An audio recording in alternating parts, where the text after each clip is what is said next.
Balancing the budget is an extraordinarily important national project.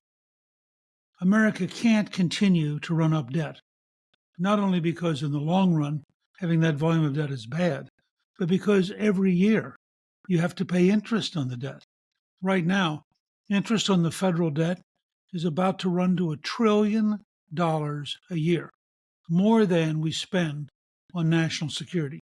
Now, if you're spending more just to pay bondholders than you're spending to buy tanks and aircraft carriers and other vehicles, there's something profoundly wrong with how you've structured your system. And in the long run, it weakens your country, it weakens your ability to get things done, it undermines your currency, it leads to inflation. And that's why, if we want to stop inflation, get back to healthy growth, have a government we can afford, we have to set as our goal balancing the federal budget. I participated in this process back in the 80s and 90s. We argued again and again. The government was too big, spent too much, was too wasteful, and that in fact, we could do better. We could do so much better, we could actually balance the federal budget. People in Washington, the sophisticates, the think tank types, the government bureaucrats, they all thought we were crazy. But the American people, they thought we were right. And there was overwhelming support to balance the federal budget. People wanted us to control spending. They wanted us to get rid of waste. They wanted us to root out corruption.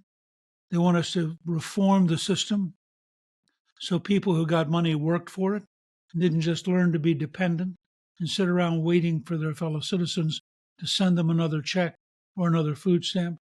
The result was massive popular support for balancing the federal budget. We set out, once we were a majority with the contract with America in 1994, we set out to balance the budget within 7 years. Because we combined a lot of economic growth, getting us back to a 3.5% average, that was the national average since World War II, we were able to grow our way towards a balanced budget. In addition, by controlling spending, we were able to reduce the drain on the budget. The net result, we actually balanced the budget within 4 years, not 7. And when we balanced it, we kept it balanced for 4 years. The result was that we actually had the chairman of the Federal Reserve, Alan Greenspan, giving a speech saying he thought we might pay off the national debt by 2009. That would have meant no interest on the debt payment. Money went only for government goods and services. It didn't go to bondholders. Well, unfortunately, the people who followed us didn't get it. We went back into debt, and now that it's worse than ever. The Biden spending, the Biden deficits are extraordinary, and they're leading to the Biden inflation. The time has come for House Republicans and Senate Republicans to set a standard, and for the Republican presidential candidates to set a standard. Let's get back to a balanced budget. Let's take it seriously. Let's accelerate economic growth, cut spending, reform the unnecessary programs, and give our children and grandchildren a stronger, healthier, and safer America.